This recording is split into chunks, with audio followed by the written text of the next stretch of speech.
Aloha everybody, and welcome to another episode of Weekly Edit. I bracketed a shot of a waterfall the other day. I wanted to make sure I didn't blow out the sky, and I wanted to be able to bring out the shadows too. Let's see what I got. This is trees. This is almost like a little island here, and there's a waterfall. I want to make things clearer, and this sky has a lot more detail. Okay, well, let's see what we can do. Maybe we can do this in one shot. I can bring the exposure up some, just to start with, and it's clearly brighter on top, so based on the pixel pipe, I should add my graduated density early. One stop looks good. Let's see. A little more. Oh, I can get away with more, and bring this down and increase my compression. What the compression does is it determines how fast the fall off is from the midpoint out to the top and bottom. So if I turn the compression all the way up, it'll make it look like there's a sharp line where the midpoint is. And I'll bring this up so you can see. There's your sharp line. Okay, so I can set how gradual that transition is by adjusting the compression, and I'm going to go like that. Perfect. Okay, bring my exposure up. I'm trying to get as good a sky as I can here. So let's see, base curve. This fusion is awesome, so I'm going to put that on 3 exposure. Look at that, that's great. Okay. And this exposure shift and this exposure bias are only available on the development version. Otherwise, you only have the exposure shift. But I'm going to go ahead and use these. If you're not running the development version and you only have the exposure shift, that's fine. You just have a little bit less control, that's all. And you can think of this as like your shadows, and this is your highlights in general. It's not exactly that, but you can move it slightly and adjust to taste. Now I want to bring out the shadows, and I also want to bring down the highlights. I don't want to get too sharp of a line here. These blacks are bothering me. See, I don't have them here, so my transition's getting too sharp. Let's see. Okay, so I got to bring my exposure shift down a little bit. There we go. Because I don't want to get that.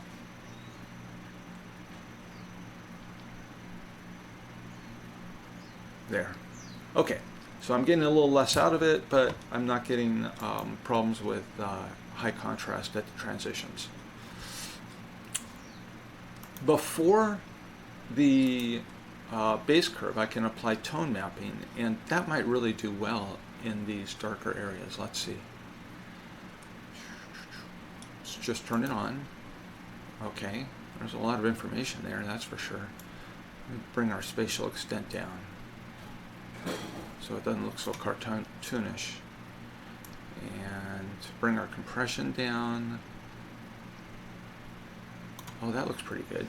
Now I don't need it up here in the sky, and I'm not happy about this transition, so I'm going to use a Parametric Mask, and I'm going to say I just want to apply it to these darker parts. I'll use the gray instead of the L. One of the advantages of the gray instead of the L, the gray is a ratio of the RG and B put together, is that, although it closely approximates the L, is that you get 255 steps, and on the L you only get 100. And the 255 is really useful when you're up against one edge like this. So I get more nuanced control. All right. Let's see what that looks like. Well, that adds a lot, doesn't it? Nice. Okay, I'm going to bring down the opacity just a little bit to help me out with blending so that it looks more natural. And I'm going to give the mask just a little bit of a blur.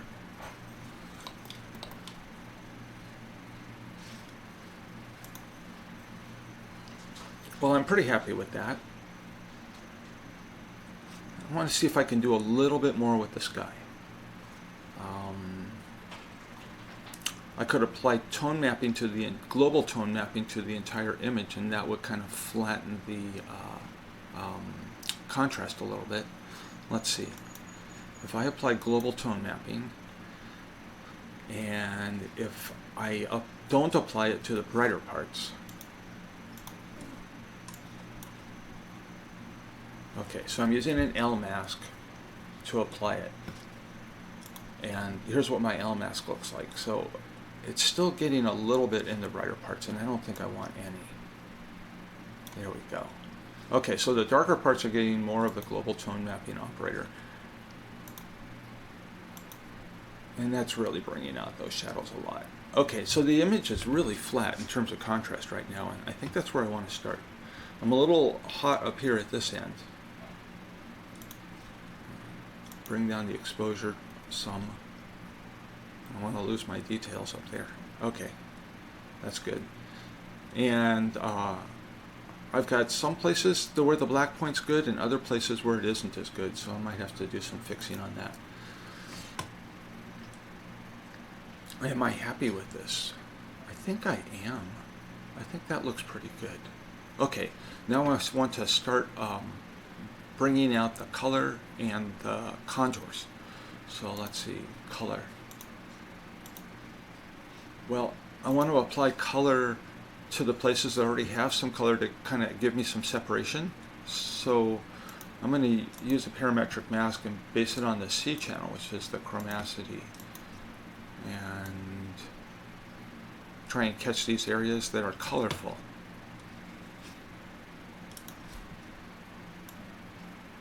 And then, okay, so I can pull this up a little bit, give me a little more oomph in those spots.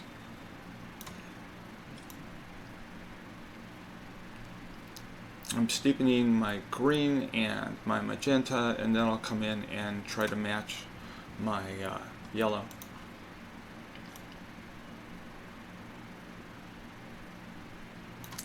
Well, that's starting to look nice in here. Okay, I keep my midpoint locked on both my A and my B channel, and that means that things don't change what color they are, they just change how much of the color they are, and that's really nice. That helps a lot. I'm going to check my greens here and see what color we got going on. Let's see, 18 and 57, so that's a little bit too yellow. 12 and 41. Let's see what this is. 12 and 38. Okay, so that's more yellow than I want. So I can either increase the green or I can decrease the yellow. Well, I'll do a little bit of both. I'll bring up the green a little bit, and I will bring down the yellow a little bit. And let's see what we've got.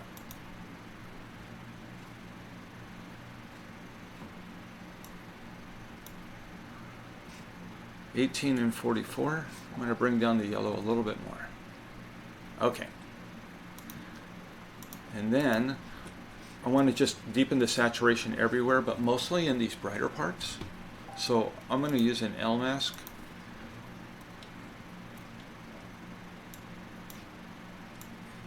Like that. And change my blending operator to subtract. So I'm just subtracting it from itself because the tone curve is flat. Bring up my opacity, and that should really richen up these colors a lot. Oh, it does. Nice. And it's giving me some more detail in the sky too. Good. So these colors look like they're a little bit muddy in this range. I can take that and give that a little bit of a bend here. And it might give me a little more punch. Yeah, that gives me a little more punch right there. There we go. Okay. So I've richened up my colors a lot. Now I want to bring out some contours. See this little island here is starting to separate from the background. That's nice.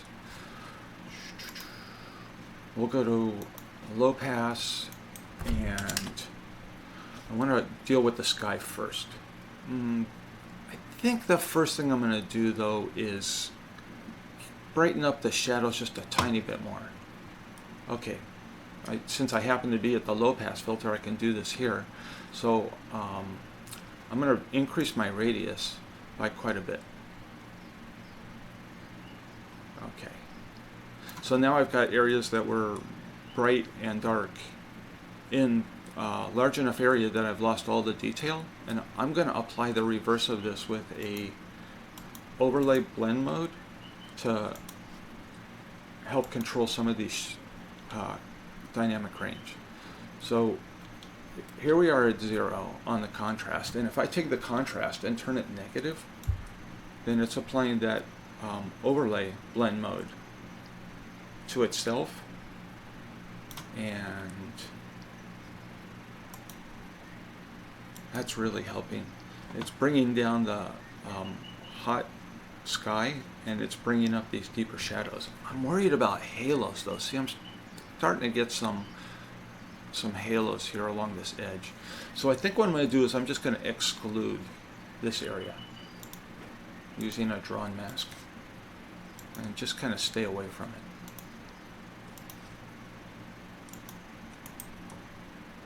it. And turn that to negative instead of positive.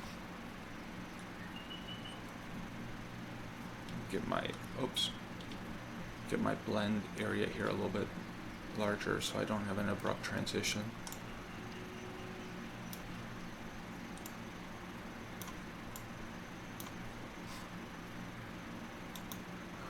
Okay, so my mask indicator shows that I'm applying that everywhere except in there. Now let's see what that looks like without it and with it. I think that's okay. It's not optimal, but I avoid any halos in here, so I think that it's worth it. Now I'm going to start applying the low pass filter module with a soft light blend mode to try and bring out these larger scale features so that they pop more from the background. Bring my saturation down to 0 and try and find a radius that accentuates the shape of the underlying terrain.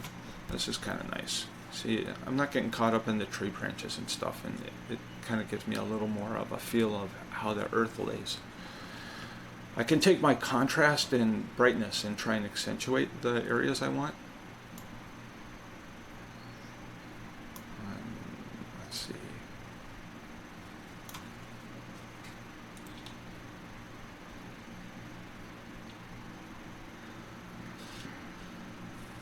That's giving me pretty good separation. Okay, so we'll apply this with a soft light blend mode. And we'll have to attenuate it with the opacity because otherwise it's just too much. It looks cartoonish. Okay, around 39% looks pretty good. This is before, and this is after. And now we're starting to separate from the background. The waterfall's starting to separate from the background too. That's nice.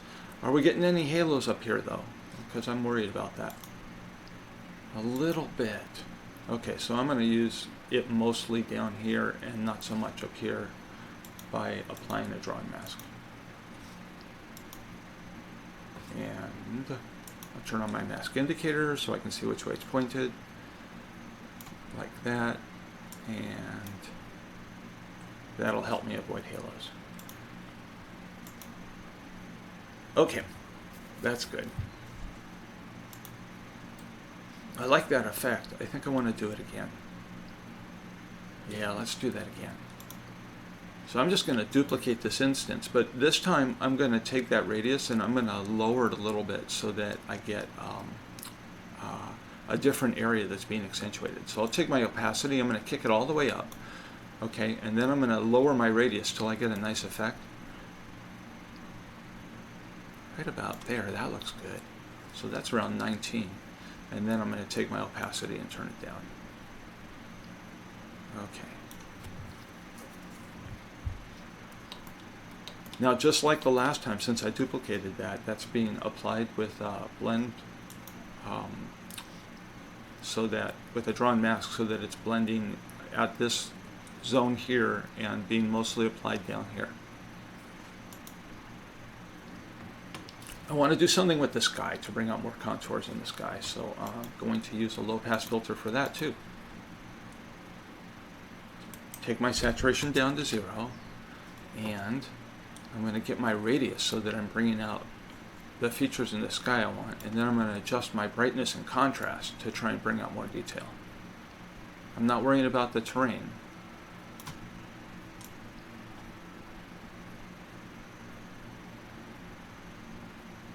Well, that brings out a lot more in the clouds. Okay, so I'm going to use a parametric mask to exclude the terrain this time.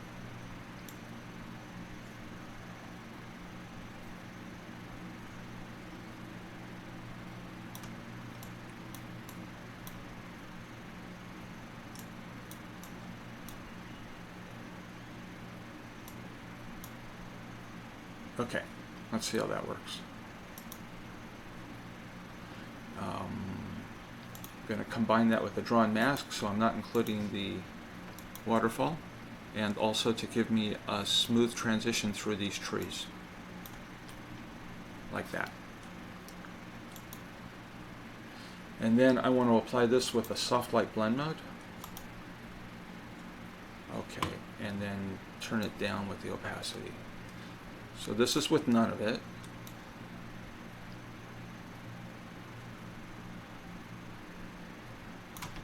Let's see. Before and after. I think that's not really helping me at all. Okay, I'm going to use the high pass filter to get the clouds then. Turn my sharpness up, I get larger details.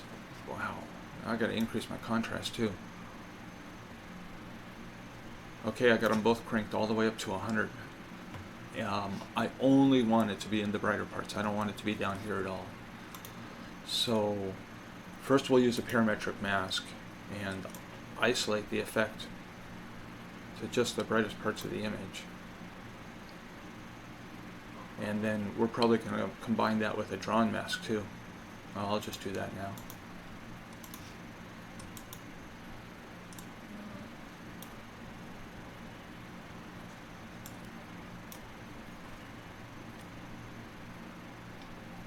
Okay, let's see what that looks like.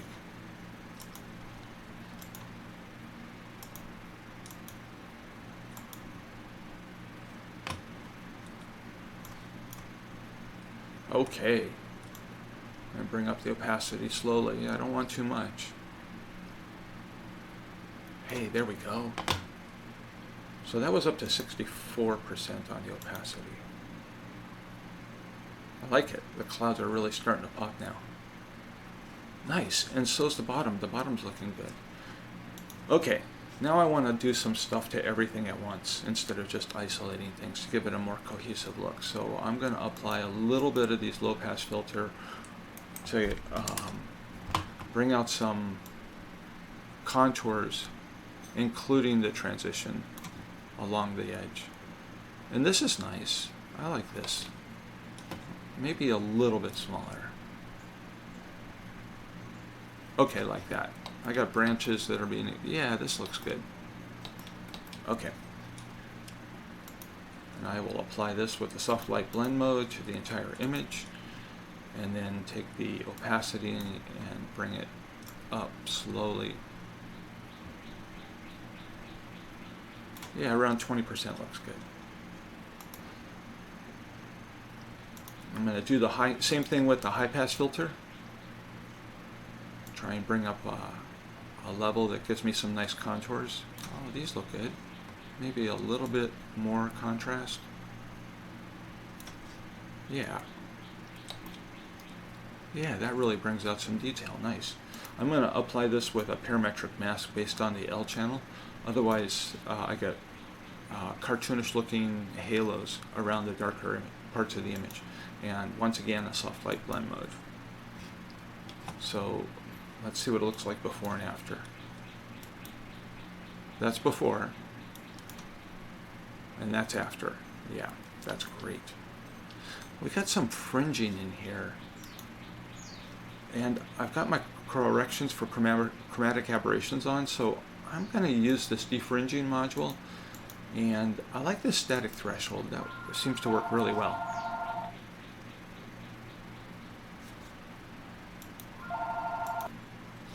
Yeah, that worked great. Okay.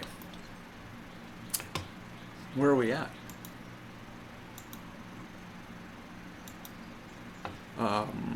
I want to get some edge. I want to correct for some black point, and I feel like this is a little bit too much. No, it's not.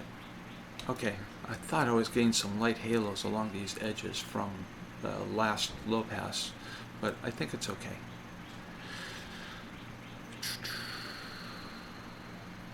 I do think I'm getting it, and I think I'm getting it from this high pass right here. Yes. Darn it. Too much. I will turn that down. That looks better. Okay. Okay, I want to do a gamma adjustment too. I want to do all this stuff. And how about this waterfall? It really lacks detail, doesn't it? How can I bring out that waterfall more? Well, let's see what our brightness is. And we'll add it here and look at our max. 86. So we could probably go a little brighter down here.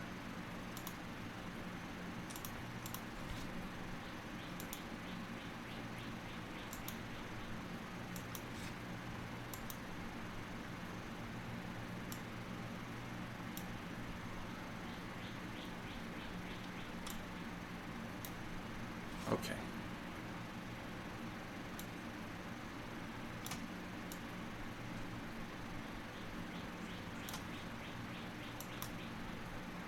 There we go. We're up to 91.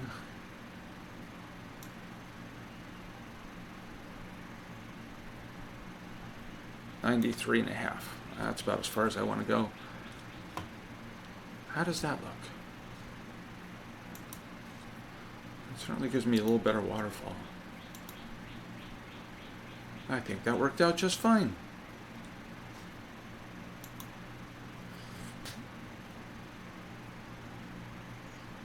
Alright, I am going to apply some final sharpening and try and get my black point to a point where it works for me. And I think I'm done with this.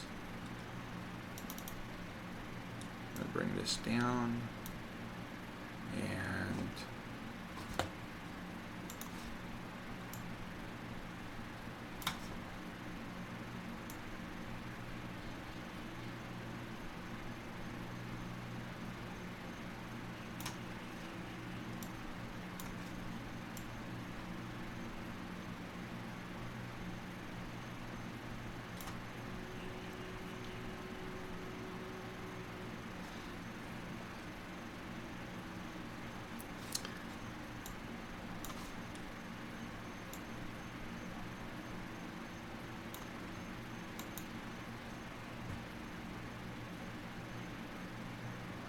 oh, I do want the colors to pop a little bit more.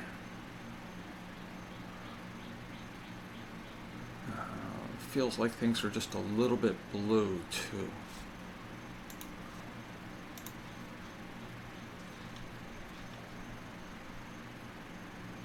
That's looking better.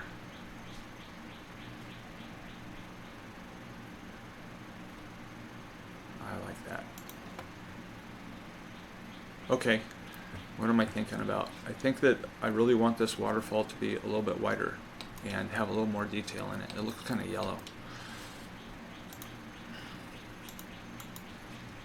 So I am going to select this waterfall based on a drawn and parametric mask and make some adjustments.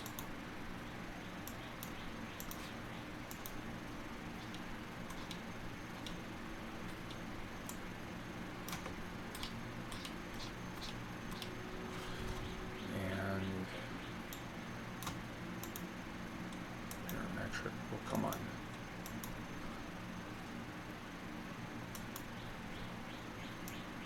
Use my L channel here to select the brighter parts. which should be the waterfall.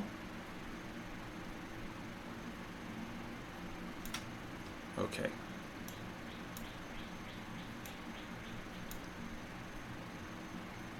Looks like I need to be a little more selective on my drawn mask.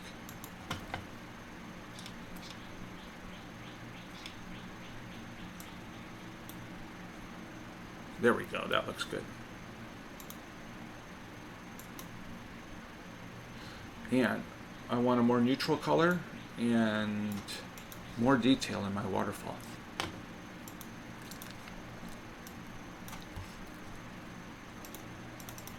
Yeah, look, it's up here at the yellow. There, that looks wider. Excellent. My A channel looks pretty good. That's pretty neutral. And I go from here to here, so let's bring this up a little bit and bring this down closer to where it was. Maybe just a little bit brighter here. A little more contrast. Oh yeah, hey, I'm happier with that.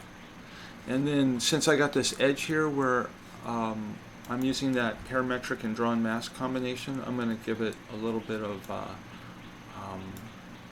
a blur here, so that I don't have sharp edges. See these sharp edges? I want to get rid of those.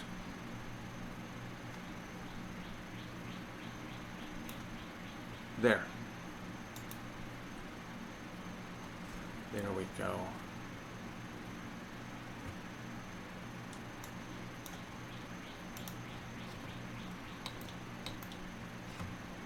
All right, that's what I got for you. Final sharpening. Use an unsharp mask. The default radius is pretty good. I bring this up until I start to see artifacts forming, and then I come back down. I don't want it to look over sharpened.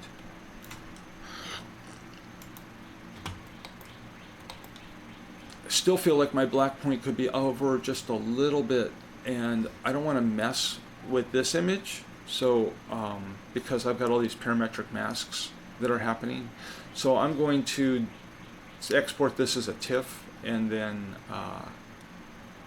set my final gamma and black point, and then I'll be done. Alright, here's our TIFF. Looking at this, I feel like it's just a little bit blue right in here. I feel like these rocks should be a little bit redder, and this is a little blue. I mean, it was a cloudy day, but still. I got to go with my eye on this one. So I'm going to create an area here. And I don't want to affect the waterfall because I got the color the way I wanted on that one already. So I'm going to combine this with a parametric mask and try and exclude that waterfall there.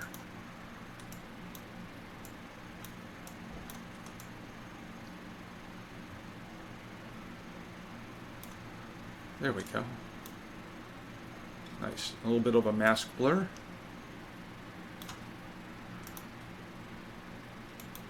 Now, I said it was a little bit blue, so I'm going to take my midpoint out here and bring my blue down a little bit. Oh, hey, that looks better. That was before, and that's now. Maybe even down just a little bit more. Yes. Okay. Now, I can go up here to my levels and set my gamma and my black point. Black point. Okay. It's looking better up here. Set my gamma.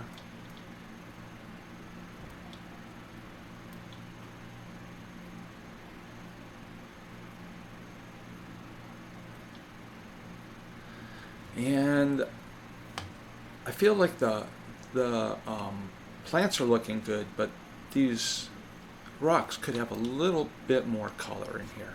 to match the rest of the scene. I'm going to use the Color Zones tool and select the color of these rocks.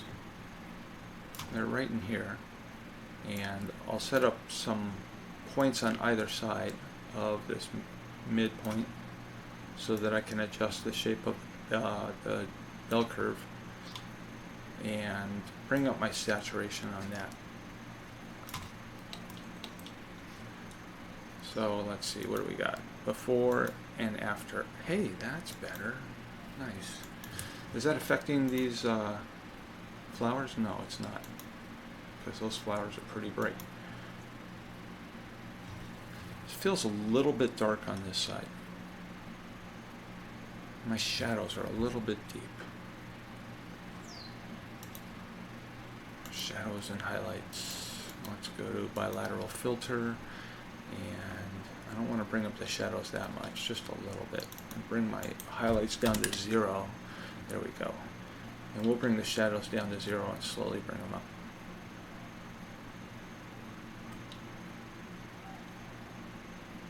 Oh yeah, that looks a little bit better. I think it's brightening up too much though. So I'll increase my compression on that, so I'm not affecting as much.